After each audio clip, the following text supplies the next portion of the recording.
हाय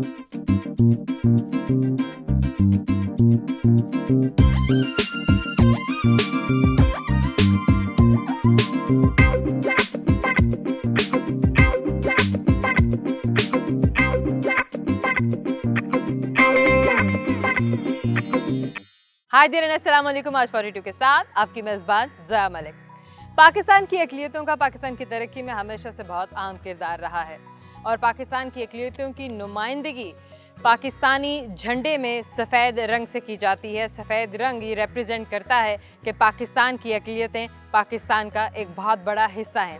जिस मेहमान शख्सियत से आज आप मिलेंगे वो सूबाई वज़ीर बराए इंसानी हकूक़, minorities affair and interfaith harmony हैं। हम बात कर रहे हैं एजाज़ आलम अगस्टीन साहब की। उनकी रिहाइशगाह के बाहर इस वक्त मैं मौजूद हूँ, अपने घर में हमारा इंतज़ार कर रहे हैं। आज का पूरा दिन उनके साथ गुजारेंगे और जानेंगे उनकी ज़ात के मुख्तलिफ पहलू। आइए मेरे साथ।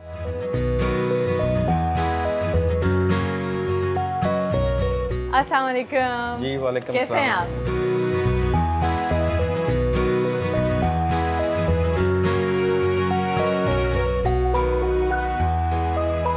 सर, उमूमन आप अपने दिन का आगाज़ कैसे करते हैं? सुबह टाइम पर उठकर सबसे पहले थोड़ी बहुत ही एक्सरसाइज। इन दिनों थोड़ा सा आपको पता है वेदर जो है हब्बस वाला है, तो इन दिनों में वॉक शॉक ज़्यादा नहीं हो रही, लेकिन आम ट्रेडमिल पे ही थोड़ी बहुत ही एक्सरसाइज होती है। फिर उसके बाद लाइट सा ब्रेकफास्ट होता है, तो फिर ऑफिस के बाद चूँकि हमारे 2 ऑफिस हैं, एक हमारा कैंप ऑफिस है जहाँ पे हमारी सारी मिनिस्ट्री है, एक हमारा जो पब्लिक सेक्रेटेरिएट्स है, तो मिनिस्ट्री ब्लॉक में वहाँ पहले जाते हैं, लोगों के मसाइल सुनते हैं, उसके बाद हमारी कोई मीटिंग्स, तो फिर इस तरह ही पूरा दिन जो है गुजर जाता है।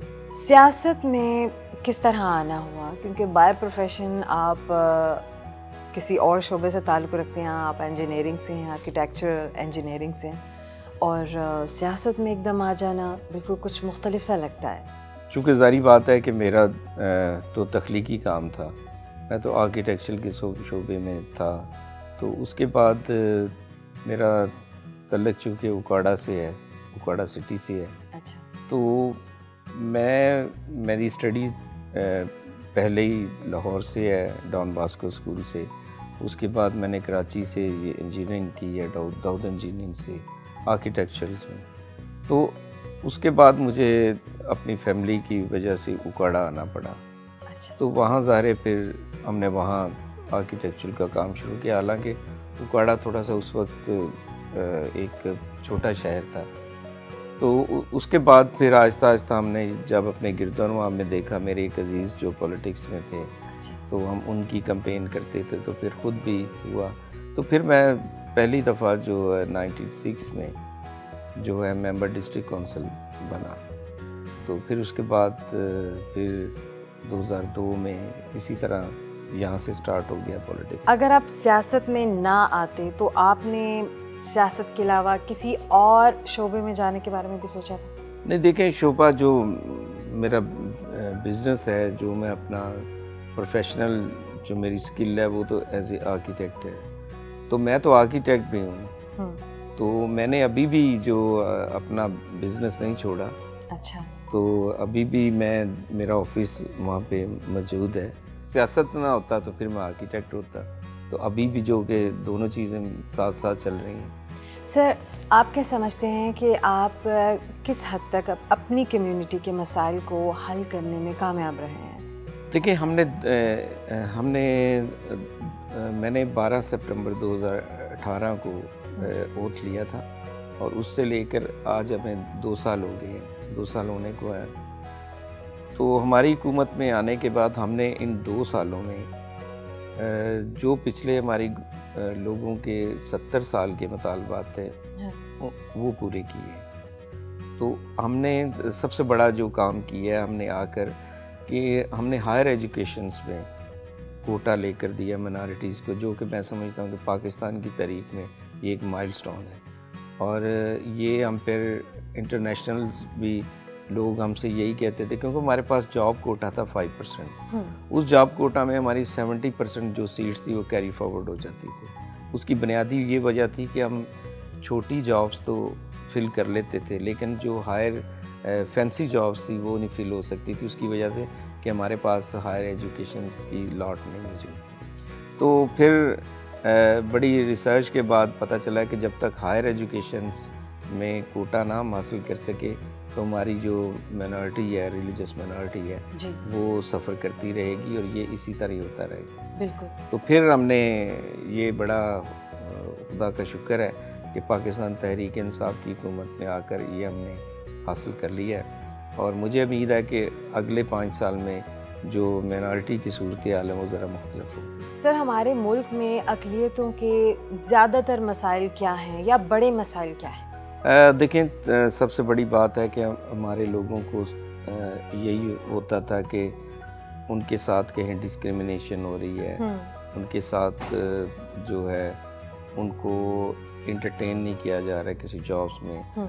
तो देखिए, हमने आकर, मैंने जिस तरह आपको बताया कि पहले हायर एजुकेशन में, उसके बाद हमारा सबसे बड़ा मसला ये था कि जब आपने माशरे में टॉलरेंस पैदा करना है तो उसके लिए सबसे बेहतरीन चीज़ है कि जितना हेट स्पीचेस और हेट मटेरियल को ख़त्म किया जाए। और उसके बाद हमने ऐसी चीज़ों को भी चेंज कर रहे हैं जो कि माशरे में जो फ़िरकाबाज़ी, इस तरह की चीज़ों को ज़्यादा परवान चढ़ा रहे हैं। सर, सोशल मीडिया पे भी कोई फ़िल्टर लगाए गए हैं, मॉनिटरिंग हो रही है? देखिए, बदकिस्मती ये है कि जो सोशल मीडिया है वो आपको पता है PTA भी चंद चीज़ें कंट्रोल कर सकता है।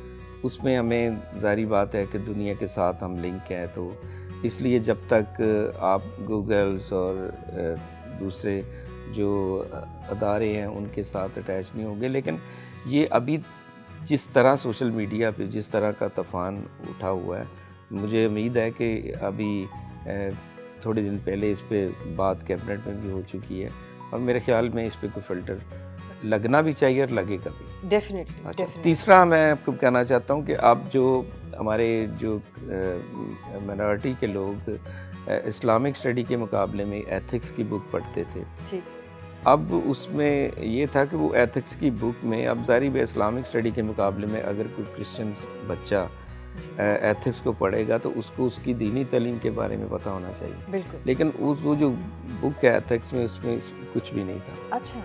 फिर हमने आकर अभी जो उसमें ऐड की है, 40% बाइबल ऐड की है। अगर कोई हिंदू बच्चा पढ़ेगा तो उसमें 40% भगवत गीता है, और अगर कोई सिख बच्चा पढ़ेगा तो उसमें 40% ग्रंथ है।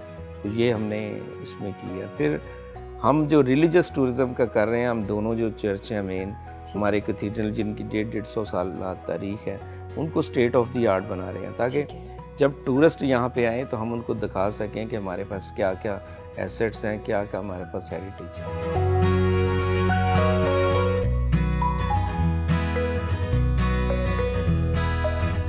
भाभी, आपकी लव मैरिज हुई थी या अरेंज मैरिज? जी, लव मैरिज। कहाँ मिले थे, कहाँ देखा था? कहाँ देखा था, एक ही शहर में रहते थे तो जाहिर बात है चर्च भी आना जाना, और अच्छा, फिर फैमिली टर्म्स थे आपस में। फैमिली टर्म्स भी थे। प्रोसीड पहले किसने किया था? एजाज साहब ने किया या आपने किया? इन्होंने। ओह वाह, मतलब डेयरिंग है ये। Very nice, very nice. आपको भी अपने हस्बैंड की तरह सियासत में आने में दिलचस्पी है या नहीं? नहीं, बिल्कुल भी नहीं। सिर्फ नॉलेज की हद तक होता है कि पता होना चाहिए, ताकि अगर किसी से बातचीत हो तो नॉलेज होना चाहिए मुझे कि बस, वरना नहीं। और वैसे आप हाउस कोर्स ही देखती हैं या कुछ और भी करती हैं? जी, मैंने जो है MA BEd है मेरी क्वालिफ़िकेशन, और मैंने जो है वो 16 इयर्स एज ए टीचर, और आफ्टर दैट 3 इयर्स मैंने जो है वो प्रिंसिपल जो है वो जॉब की है। इनकी कौन सी बात आपको अच्छी लगती है, कौन सी बात आपको अच्छी नहीं लगती है? ये तो आप घर की बातें अच्छा, हमें सरसरी सब बता। अच्छा, अच्छी बात के सबका ख्याल रखते हैं, मतलब पूरी फैमिली का भी और फैमिली के अलावा भी बाकी लोगों का भी, और बुरी के कभी मोबाइल या टीवी अगर देख रहे हैं तो फिर किसी को टाइम नहीं देते। फिर बात ही नहीं सुनते। नाश्ता किस किस्म का करते हैं? बिल्कुल सादा, बिल्कुल सादा। हाँ, इसके अलावा और तरह तरह की कोई डिमांड होती है कि नहीं ऐसा होना चाहिए, ये होना चाहिए, या बहुत सादा मिजाज इंसान है? नहीं, सादा मिजाज तो हैं, लेकिन घर इनको बिल्कुल नीट हर टाइम चाहिए, अच्छा डिकोर होना चाहिए, मतलब हर चीज़ well Speak and managed span, सब कुछ। हाँ जी। गुड। जोशुआ, शॉन, पापा टाइम देते हैं?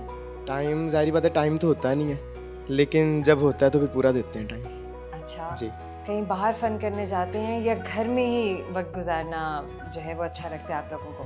मुझे तो जैसे कि म्यूज़िक का शौक़ है, तो मेरा तो ज़्यादा टाइम म्यूज़िक में गुजरता है। सपोर्ट करते हैं पापा? बिल्कुल, शुरू से सपोर्ट करते हैं। इनकी सपोर्ट की वजह से आज में 3 से 4 सॉन्ग्स हैं मेरे। आपकी कोई कंप्लेन तो नहीं है? नहीं, बिल्कुल भी है। नहीं। नहीं इतनी नहीं है, थोड़ी सी, लेकिन थोड़ी सी है लेकिन इतनी भी नहीं है। हाँ जी। अच्छा जोशुआ, कोई खूबसूरत सा गाना आप अपना सुनाइए, हमें पता चले कि हमारे जो ये होनहार से नौजवान है मेरे कितने अपने टैलेंटेड सॉन्ग्स तो है। अभी आ रहे हैं, हाँ। तो मैं सजाद अली साहब का ज़रूर आपको सॉन्ग सुनाऊंगा। जरूर। जेथों कदी रावी लंघ जावे, हयाती पंजाबी बन जावे, मैं बेड़ियां हजार तोड़ लां, मैं पानी विचों सा निचोड़ लां। जेथों कदी रावी लंघ जावे, हयाती पंजाबी बन जावे, मैं बेड़ियां हजार तोड़ लां, मैं पानी विचों सा निचोड़ लां। जेथों कदी रावी लंघ जावे हो। वाह, लग ही नहीं रहा है कि जोशुआ की आवाज़। ओह माय गॉड, माशाल्लाह माशाल्लाह माशाल्लाह, very nice very nice Thank you so very much. Nice.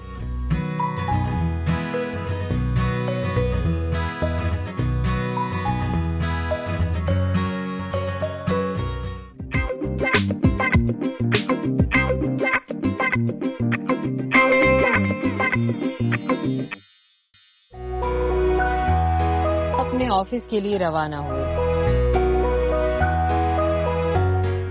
आपको सियासत के अलावा और क्या पसंद है? सियासत के अलावा म्यूज़िक पसंद है, और उसके अलावा हिलीज एरिया में जो है हाइकिंग वगैरह अच्छा, इसका ज़्यादा है। घूमने फिरने जाते हैं? जी। किन मुल्कों में आपको जाने का ज़्यादा शौक है? मुझे यूएसए में, और उसके बाद इटली में, और यूरोपियन कंट्री में एक दो जगह जाने का ख्वाब हुआ। किसी खास शख्सियत को आप अपना रोल मॉडल मानते हैं? जी बिल्कुल। मैं समझता हूँ कि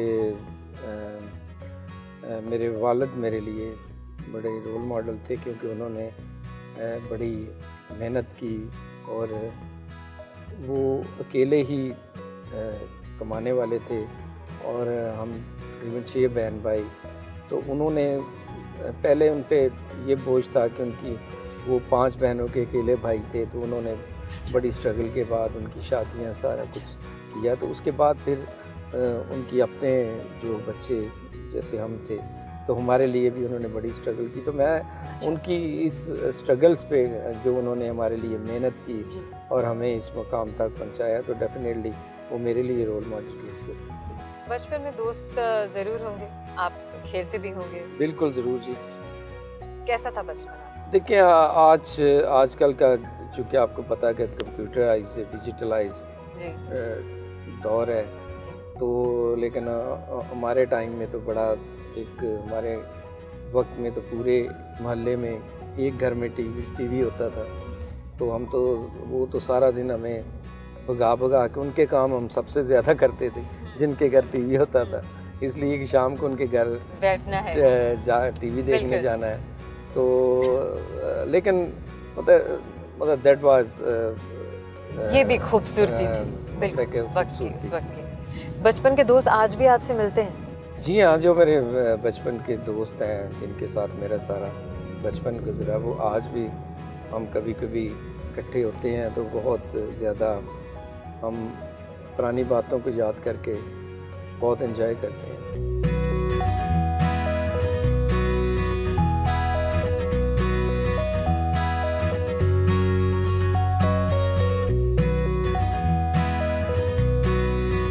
ऑफिस में पहुंचकर पंजाब भर से आए लोगों के मसाइल सुने और इनको हल करने के अहकामात जारी किए। सर, ह्यूमन राइट्स, और माइनॉरिटीज़ के अफेयर्स जो हैं, इसके अलावा इंटरफेथ हार्मनी, इतनी सारी रिस्पॉन्सिबिलिटीज़, इतना सब कुछ करना, ये सब कुछ मुश्किल है या आसान है आपके लिए? नहीं, मुश्किल तो कोई काम भी नहीं होता, लेकिन आपके पैशन हो करने का, आप में एक स्ट्रगल हो कि आपने काम को करना है, तो मेरे ख्याल दुनिया का कोई काम भी मुश्किल नहीं होता है। Sir, ministry of human rights की तरफ आना आपका अपना रुझान था या आपकी पार्टी ने ये जिम्मेदारी आपके कंधों पर डाली? देखिए, आम तौर पर जो होता ये है कि जो पहले भी प्रैक्टिस है कि human rights and minority affairs की मिनिस्ट्री हमेशा किसी माइनॉरिटी को दी जाती है। तो चूँकि 18 अमेंडमेंट के बाद जो माइनॉरिटी अफेयर्स है वो सूबों को दे दिया गया था, तो उसमें मुझे तो पता ही था कि माइनॉरिटी अफेयर की मिनिस्ट्री मुझे दी जाएगी। आप समझते हैं कि पाकिस्तान में माइनॉरिटीज़ के साथ बराबरी की जा रही है? देखिए, पूरी दुनिया में जहाँ भी माइनॉरिटीज़ होती हैं वो एक डिप्राइव सोसाइटी से उनका तल्लुक़ होता है, ये पूरी दुनिया में होता है। लेकिन अगर हम कंपैरिजन करें इंडिया के मुकाबले में, तो पाकिस्तान यकीन करें कि माइनॉरिटीज़ के लिए जन्नत है। आप देखें हमारे हमसाया मुल्क में जो माइनॉरिटी के साथ हो रहा है, कश्मीर में देखें, दुनिया की बहुत बड़ी जेल जो है उसमें तब्दील कर दिया गया है। फिर वहाँ पे 370 को वायलेट करके वहाँ पे जो उनके जो बेसिक राइट्स थे उनको ख़त्म कर दिया गया है, और वहाँ पे माइनॉरिटीज़ के साथ इस तरह का सलूक होता है। हालांकि इसके अलावा रिलीजियस जो माइनॉरिटी वहाँ पे क्रिश्चियंस हैं, दुनिया में सबसे ज़्यादा चर्चेज़ जो हैं वो इंडिया में जलाए गए हैं, और वहाँ आज भी जो मुस्लिम्स और क्रिश्चियंस की बहुत बड़ी अक्सरियत होने के बावजूद वहाँ पे उनके साथ जो है बीजेपी और आरएसएस जो दहशत गर्द हैं, जो इंतहा पसंद हैं, उनके साथ पूरे से पूरा सलूक कर रहे हैं। अभी देखें, उन्होंने बाबरी मस्जिद की जगह जो है वो मंदिर का इफ्तिताह कर दिए हैं। लेकिन खुदा का शुक्र है कि पाकिस्तान में माइनॉरिटी के साथ इस हद तक जो है वो, बाकी ज़ाहिर बात है कि ये माशरा है, माशरे में छोटे छोटे मसाइल तो हर कम्युनिटी में हो जाते हैं, हर जगह पे हो जाते हैं। मैं ये नहीं कहता कि एवरीथिंग इज़ फाइन, लेकिन अगर हम इंडिया के मुकाबले में पाकिस्तान में अक़लीतों की बात करें तो यहाँ पे बहुत ज़्यादा हमें राइट्स हासिल है। सियासत में किसे आइडियलाइज़ करते हैं? सियासत में इमरान खान को, इसलिए कि पाकिस्तान में कायदे आज़म के बाद कोई ऐसा लीडर आया है जो कि ट्रांसपेरेंट है, और फिर हम जैसे, मैं समझता हूँ कि मेरे जैसे वर्कर क्लास के लोगों का मिनिस्टर बन जाना ये भी पीटीआई के दौर की वजह है, वरना तो आपको पता ही है कि यहाँ तक पहुँचने के लिए बहुत बड़ी। क्या यही वजह है कि आपने पीटीआई को ज्वाइन किया? मैंने ज्वाइन इसलिए तो नहीं किया था कि मैं मिनिस्टर बनूंगा या मैं कोई मेंबर बनूंगा। मैंने तो इमरान खान के विजन, जो उसका विजन था, एक उसका सबसे अहम बात थी कि वो जो एहतसाब का जो था, जो कि हमारे मुल्क में आज तक नहीं हो सका। तो अभी देखें कि उन्होंने IPVs के साथ जिस तरह की है, आपको पता है 21 रुपये यूनिट हमें बिजली मिल रही थी, और फिर IPVs के साथ ऐसे मुआहदे थे कि आपको बिजली आप अगर नहीं भी खरीद रहे तो तब भी आपको पैसे उनको देने पड़ने हैं, और किसी हुक्मरान ने आकर उनको पूछा नहीं। ये इमरान खान ने पूछा है। चीनी हमें बाहर से हम मंगवाए तो 45 रुपये किलो पड़ती है, यहाँ से हम इनसे 70-80 रुपये 100 रुपये तक लेते रहे हैं शुगर मिलों से। किसी हुक्मरान ने नहीं पूछा, इमरान खान ने आकर इस बात पर शुरू किया। तो ये देखें, जब तक इन माफियाज पे आप हाथ नहीं लगाए, क्योंकि वो इसलिए पूछते नहीं थे कि जितने लोग थे, जितने स्टेक होल्डर थे, सबकी शुगर मिलें थी, सबके IPV में थे। इमरान खान को ये एडवांटेज है, उसकी ना तो शुगर मिल है ना कोई उसका, इसलिए वो नीट एंड क्लीन आदमी है, उसको इन चीज़ों से खर्च कोई।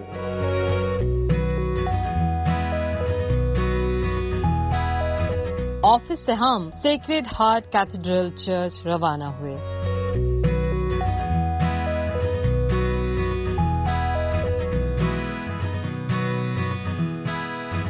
सर, आप समझते हैं मजहबी आज़ादी है हमारे मुल्क में माइनॉरिटीज़ को कि वो खुलकर यहाँ पर जी सकते हैं, अपनी इबादत गाहों में जाकर इबादत कर सकते हैं। क्रिश्चियंस की बात कर लें, हम हिंदुओं की बात कर लें, सिखों की बात कर लें।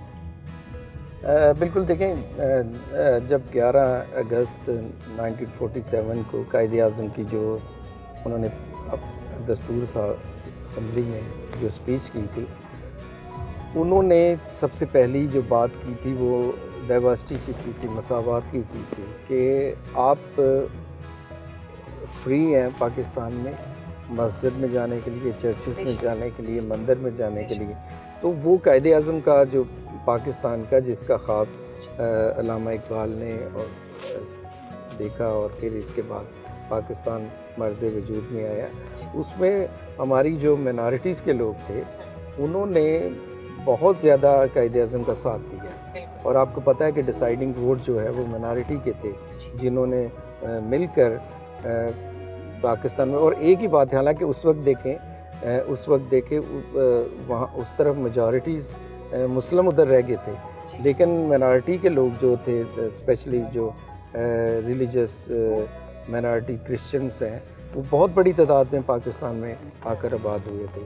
तो मैं ये समझता हूँ कि आज पाकिस्तान में इस हद तक देखें हर कोई आज़ाद है। आप देखें कि मिनॉरिटीज़ के लिए इतना बड़ा मंसूबा करतारपुर कॉरिडोर जो बनाया गया वहाँ पे, और ये हालांकि इंडिया इस पे नहीं चाहता था, इंडिया ने बड़ी इसमें रुकावटें पैदा की, लेकिन पाकिस्तान की तरफ गो थ्रू था और हमने सिखों को वो एग्जिट दिया जो कि बेचारे 200 किलोमीटर 300 किलोमीटर के वाया काट कर आते थे करतारपुर में, जबकि बॉर्डर से ये सिर्फ 40 किलोमीटर की दूरी पर था। तो ये एक सबसे मैं समझता हूँ कि अहम बात है। और उसके बाद हमारे जो क्रिश्चियन कम्युनिटी के जो लोग हैं, हमारे पास्टर साहबान हैं, हमारे फादर साहबान हैं, हमारे बिशप साहबान हैं, वो आज़ादी से हर जगह बातें कराते हैं, कहीं पे कोई इस तरह के रुकावट नहीं होती। तो स्पेशली जो मजहबी जो इज्तिमात होते हैं उन पर कभी किसी ने कोई कब्जा नहीं किया।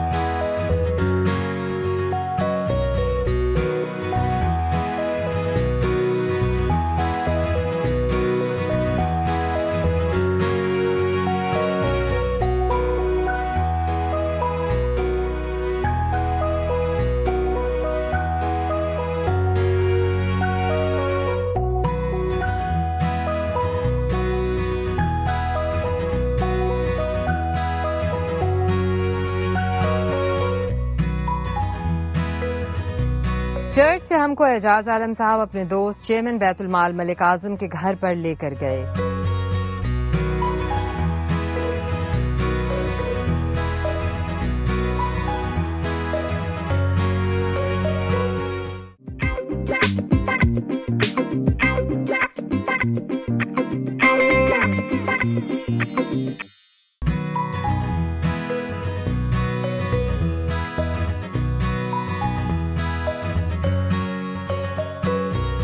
आजम साहब, आपने एजाज साहब को कैसा दोस्त पाया है? जी, मैंने तो इनको बहुत एक नफीस और अच्छा इंसान और एक अच्छा दोस्त पाया। हमारा ताल्लुक़ जो है वो दोस्त हम ज़रूर हैं, लेकिन हम रहते भाइयों की तरह। और मैं इनके काम को और ख़ान साहब की सिलेक्शन को भी बड़ी कदर की निगाह से देखता हूँ। और ये नहीं कि ये मुंह पर बैठे हैं, इन्होंने जब से ये मिनिस्टर बने हैं इन्होंने इंसानी हकूक़ के लिए और इन्होंने बैनुल मज़ाहब हमआहंगी के लिए बहुत काम किया। और शायद पाकिस्तान या पंजाब के अवाम को इल्म ना हो, लेकिन इन्होंने पिछले 2 साल में जो काम किया है उसको रिकगनाइज़ किया गया है इंटरनेशनली। यूरोपीय यूनियन और अमेरिका ने इनके काम को बहुत कदर की निगाह से देखा है, इनके लिए तारीफ़ी इसनाद भेजी हैं और इनसे वो राब्ते में हैं। और ये अगर कोविड-19 ना होता तो ये बहुत अहम दौरे पर इनका प्रोग्राम था जाने का। और इन्होंने मैं समझता हूँ एक जो हमारा दुश्मन ये चाहता है कि पाकिस्तान में अक़लीतों के नाम पर सियासत की जाए। कुछ आपने देखा होगा कि नाम नहाद NGOs हैं, उसकी नुमाइंदा ख़वातीन यहाँ बड़ा चीखो चिल्लाती हैं कि यहाँ पर कोई बड़ी ज़्यादती हो रही है। और इस प्रोपोगंडे को भी एजाज आलम साहब ने नेगेट किया, उसको गलत साबित किया। और इन्होंने इंटरनेशनली भी इस बात को इस्टेब्लिश किया कि जितने हकूक़ मिनॉरिटीज़ को यहाँ पर हैं शायद ही किसी मुल्क में, और जितना भाईचारा इस मुल्क में है शायद ही कहीं आपको मैसर आए। कितनी पुरानी दोस्ती है आपकी? दोस्ती तो मेरी आप कह लें बहुत ज़्यादा पुरानी नहीं है। जैसे ही पीटीआई की हुकूमत आई है उस वक़्त से हमारा इनसे दोस्ती बढ़ी है। पहले कम थी जब हम पीटीआई में थे, लेकिन जैसे ही मुझे ज़िम्मेदारी मिली बैतुल माल की, इनको मिली, तो फिर उस दौरान काम के सिलसिले में भी मुलाकात होती थी, तो वो बहुत ज़्यादा पिछले 2.5 सालों में बढ़ गई।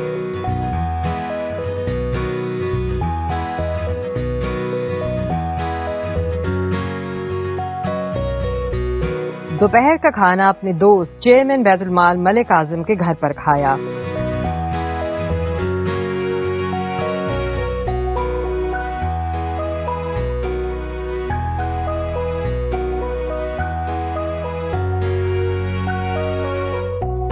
चाइल्ड प्रोटेक्शन के बच्चों से मिलने के लिए चाइल्ड प्रोटेक्शन ब्यूरो के लिए रवाना हुए। सर, एक सवाल है जो मैं अपने गेस्ट से कहती हूँ, अगर उनका ताल्लुक पीटीआई से होता है तो आवाम महंगाई का शोर मचा रही है कि कीमतें, अशिया, बिल्स, हर चीज़ पहले से कई गुना ज़्यादा बढ़ चुकी है, जबकि गवर्नमेंट ये कहती है कि स्टेबिलिटी है, मुल्क खुशहाली की तरफ जा रहा है, तरक्की की तरफ जा रहा है। वो तरक्की नज़र क्यों नहीं आती है, या उस तरक्की को हम उस नज़र से नहीं देख रहे हैं? देखिए, आपको पता है कि जब पाकिस्तान तहरीक-ए-इंसाफ ने हुकूमत संभाली थी तो उस वक्त आपको पता है कि जिस तरह की हुकूमत मिली उसमें तकरीबन जो तजारती खसारा था वो तकरीबन 1200 अरब के करीब था, और उसके अलावा जो गर्दिशी कर्जे थे वो तकरीबन 3000 अरब डॉलर से भी ज़्यादा थे। अंडरस्टूड। हाँ, तो ये इस तरह की पोजीशन थी कि आप और फिर लोग इंतज़ार में थे कि पाकिस्तान कब डिफ़ॉल्ट कर दे, लेकिन आप लोगों ने देखा कि किस तरह इमरान खान ने चाहे वो उनकी जो फॉरेन पॉलिसी थी, सऊदीया ने उसमें हेल्प की, दूसरे ममालिक ने उन्होंने हेल्प की, और फिर आपको देखा है कि किस तरह उन्होंने ट्रम्प के साथ जो मीटिंग की वो एक लग रहा था कि किसी मुल्क का कुछ सरबराह है, तो उनकी बॉडी लैंग्वेज से लग रहा था कि किस तरह वो उनकी आंखों में आंखें डालकर बात कर रहे थे। तो फिर आप देखें यूनाइटेड नेशन में जो प्राइम मिनिस्टर की स्पीच थी वो मैं समझता हूँ कि पूरी दुनिया को हिला देने वाली एक स्पीच थी, जहाँ पे स्पेशली तौर पर पाकिस्तान ने पहली दफ़ा पूरी दुनिया ने सफारती सतह पर कश्मीर के इशू को उजागर किया है। लेकिन मैं आपको ये यकीन दिलाता हूँ कि जिसका नाम इमरान खान है वो कभी हारेगा नहीं। कुछ चीज़ें बेहतरी की तरफ जा रही हैं, और इंशाल्लाह देखें, हमने कम थोड़े महदूद वसाइल में हमने इतनी कोशिश करके कोरोना पे जिस तरह काबू पाया है, तो ये इसमें आपको स्ट्रगल नज़र आती है, और यही स्ट्रगल इंशाल्लाह पाकिस्तान को आगे ले जाने में कामयाब रहेगी। सियासी लीडर कोई एक होना चाहिए, या वक्त के साथ इंसान या एक जो सियासी रहनुमा है वो अपनी पसंद को, अपने रहबर को बदल सकता है? आपकी क्या सोच है? देखें, ये बदकिस्मती है कि हमारे यहाँ कल्चर इस तरह का डेवलप हो चुका है कि हम अपने जो गिरदोनवा के लोग हैं वो अपने सियासी उस्ताद बदलते रहते हैं, लेकिन आप नज़रियात के साथ अगर चलते रहें तो यकीन करें कि वो आपका गुरु एक ही होता है जिसके नज़रियात से। लेकिन मैं समझता हूँ कि जो लोग इस तरह की करते रहते हैं, कभी इधर कभी, तो उनके नज़रियात कोई नहीं होते, उनके अपने जो ज़ाती मफाद होते हैं वो ज़्यादा होते हैं, और उन्हीं को वो तरजीह देते। आप समझते हैं कि आइंदा आने वाले सालों में भी आप, अगर तो पीटीआई दोबारा हुकूमत में आती है तो आप पीटीआई का ही साथ देंगे, या आपकी तरजीह कोई और ऐसी पार्टी होगी जो पाकिस्तान के लिए आपको ज़्यादा बेहतर नज़र आए? देखिए, जब तक तो ज़िंदगी है और मतलब कि उस वक्त तक अच्छा। हम पीटीआई का हिस्सा हैं अच्छा। और पीटीआई का हिस्सा रहेंगे, ठीक है। क्योंकि जारी बात है कि हमने पॉलिटिक्स का आगाज़ ही जो इमरान खान के विजन के साथ ही किया था और वही विजन लेकर हम आगे बढ़ रहे हैं। अभी तो कोई ऐसा वाक़या जिसने आपको तोड़ डाला हो, अफसुर्दा किया हो? मेरा भतीजा जो जिसका नाम शाम जोनी था, वो 25 इयर्स ओल्ड था, तो उसकी मौत के बाद बहुत ज़्यादा मुझे तकलीफ़, और आज भी मतलब कि जब वो लम्हे याद आते हैं तो यकीनी तौर पर दुख और तकलीफ़ होती है, क्योंकि वो एक ऐसी मौत थी जिसका पूरी ज़िंदगी मेरे ख्याल उसका ज़्यादा। बतौर वज़ीर इंसानी हकूक़ आप अपनी वज़ारत की खिदमात से मुतमईन हैं? हाँ, यकीनी तौर पर जब देखिए आपको इंटरनेशनल रिकग्नाइजेशन मिलनी शुरू हो जाए, आपका रिपोर्ट्स में नाम आने शुरू हो जाए, आपकी अचीवमेंट सामने आने शुरू हो जाए और नोटिफिकेशन होने शुरू हो जाए, तो यकीनी तौर पर ये एक सेटिस्फेक्शन होती है और दिल भी करता है और काम ज़्यादा करने को। तो यकीनी तौर पर जो मैं समझता हूँ कि 2 साल में जो हमारे डिपार्टमेंट की हमारी जो कारकर्दगी है वो मेरे ज़ाती ख्याल में, और ये लोगों के ख्याल में भी यही बात है, लोगों ने भी हमें आकर बहुत दफ़ा अप्रिशिएट्स करते हैं, ऑर्गेनाइजेशंस करती हैं, बाहर के ममालिक में से लोग करते हैं, तो मेरे ख्याल में हमारी कारकर्दगी जो बहुत बेहतर है। Very nice. ज़िंदगी की कोई ऐसी ख्वाहिश जो अभी तक पूरी ना हुई हो और दिल में तमन्ना हो उसको पूरा करने की? ज़ाहिर बात है कि इंसान की जो ख्वाहिशात तो कभी भी ख़त्म नहीं होती जब तक इंसान ज़िंदा रहता है, लेकिन यकीनी तौर पर जब आदमी कुछ ऐसी ख्वाहिशात होती हैं कि जो कि आदमी जितने बड़े इक़्तिदार में हो, लेकिन उसकी एक ही ख्वाहिश होती है कि उसके जो बच्चे हैं वो सेटल हो जाएं ताकि वो इंडिपेंडेंटली अपना काम शुरू कर दें। तो डेफिनेटली मेरी भी एज ए पेरेंट्स यही एक ख्वाहिश है कि मेरे जो बच्चे हैं वो इंडिपेंडेंटली कहीं सेटल हो जाएं, अपनी जो एजुकेशन है उसको कंप्लीट कर लें, ताकि हम अब चाहते हैं कि वो हमारी आंखों के सामने वो सारी चीज़ें जो है सेटल हो।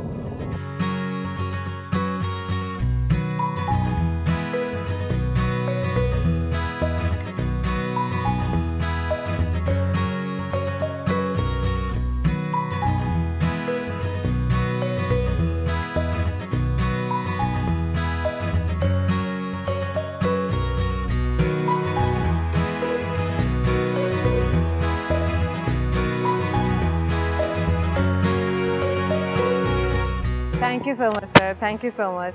It was a wonderful day, बहुत अच्छा लगा और बहुत मज़ा आया। आपका भी और आपकी टीम का भी शुक्रिया। Thank you once again. अल्लाह हाफ़िज़। दोस्तों, मिनिस्टर साहब इस वक्त चाइल्ड प्रोटेक्शन ब्यूरो में मौजूद हैं, बच्चों के साथ खेल रहे हैं, अपना वक्त गुजार रहे हैं। हमारा आज का दिन उनके साथ बहुत खूबसूरत था, बहुत ही मुनफरिद था। आपसे मुलाकात होती रहेगी, हमारा प्रोग्राम ज़रूर देखते रहिएगा, अपना खूबसूरत सा अच्छा सा फीडबैक देना हमें मत भूलिएगा। आपसे मुलाकात होगी अगले इतवार। अपना ख्याल रखिए, दुआओं में याद रखिए। अल्लाह हाफ़िज़।